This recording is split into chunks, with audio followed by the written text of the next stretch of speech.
enjoy Business in Morning section.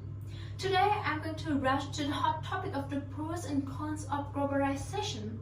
Firstly, thanks our debater, Miss Amy and Mr. Mix, who are going to talk about the pros in the economic terms and the cons in the uncontrolled employment.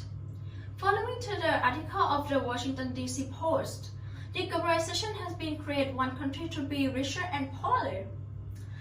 And then we're back to our 20 years ago. The Europe and the United States has been destroyed the wall of the economic. The trade barrier would drop the support even though they have the multinational and the economic gains.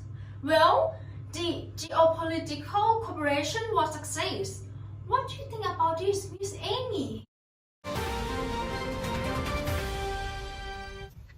Hi, I am the representative to speak why I believe globalization is the perfect process. Firstly, globalization gave poorer countries opportunity to grow in economy of scale and to rise their GDP growth. For example, India. India has always been known as a developing country and famous for its poverty. However, the Western companies or the international companies see the benefit in investing in India, setting up the factories there because India has a large and cheap workforce. This might sound bad, but globalization have helped India to enlarge the economy, reduce the unemployment rate, gave them tons of opportunity, reduce the poverty, and introduce them to new technologies.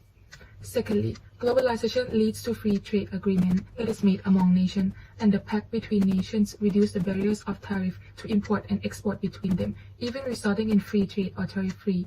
Under this policy, the businesses can each focus on producing the goods with the best use of their resources, and the mix of local and international trade allow the economy to grow faster while meeting the consumer's demand.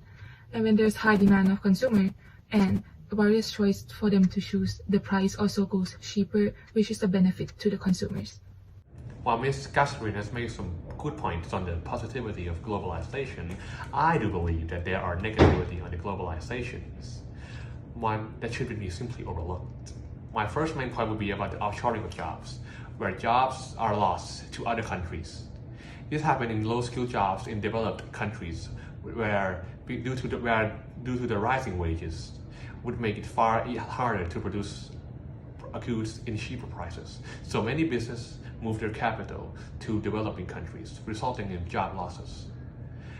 According to Financial Times estimations, there are around 2 million American jobs decline due to globalization. My second statement would be about the oppression of human rights for profit. Globalization has caused a more increasing demand in products, and many businesses would exploit other people's rights to, say, remain in the market.